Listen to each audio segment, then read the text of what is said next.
Hi friends, welcome to my channel. இன்னைக்கு ரொம்பவே கிறிஸ்பியா ஓலை பக்கோடா எப்படி செய்யறதுன்னு பார்க்கலாம். இன்னும் என்னோட சேனலை நீங்க சப்ஸ்கிரைப் பண்ணலனா உடனே சப்ஸ்கிரைப் பண்ணுங்க. பக்கத்துல வர பெல் சிம்பலையும் பிரஸ் பண்ணுங்க. 1 கிளாஸ் அளவு கடலை மாவு எடுத்துக்கிறேன்.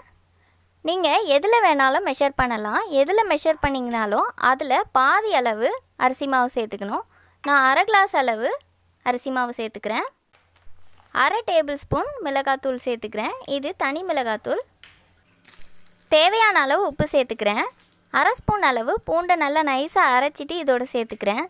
உங்களுக்கு பூண்டு வேண்டான்னா நீங்கள் பெருங்காய பொடி இருந்தால் சேர்த்துக்கலாம். ஒரு சிட்டிகை சேர்த்துக்கோங்க. இது எல்லாத்தையும் நல்லா மிக்ஸ் பண்ணணும். சின்ன சைஸ் குழிக்கரண்டியில் பாதி அளவு நல்லா சூடாக இருக்கிற எண்ணெயை சேர்த்துக்கிறேன். இது சேர்த்தா நல்லா கிறிஸ்பியாக வரும். இது எல்லாத்தையும் நல்லா மிக்ஸ் பண்ணிக்கணும்.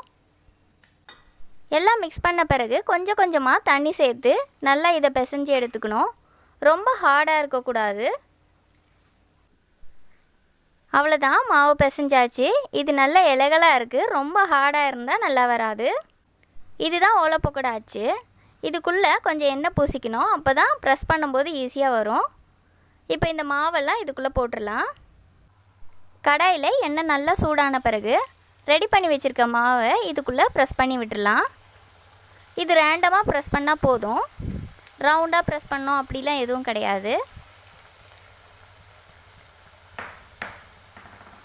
இதில் வர பபுள்ஸ் அடங்கிடுச்சுன்னா இது வெந்துடுச்சுன்னு அர்த்தம். இதை 2 பக்கமும் திருப்பி விட்டு நல்லா ஃப்ரை பண்ணணும்.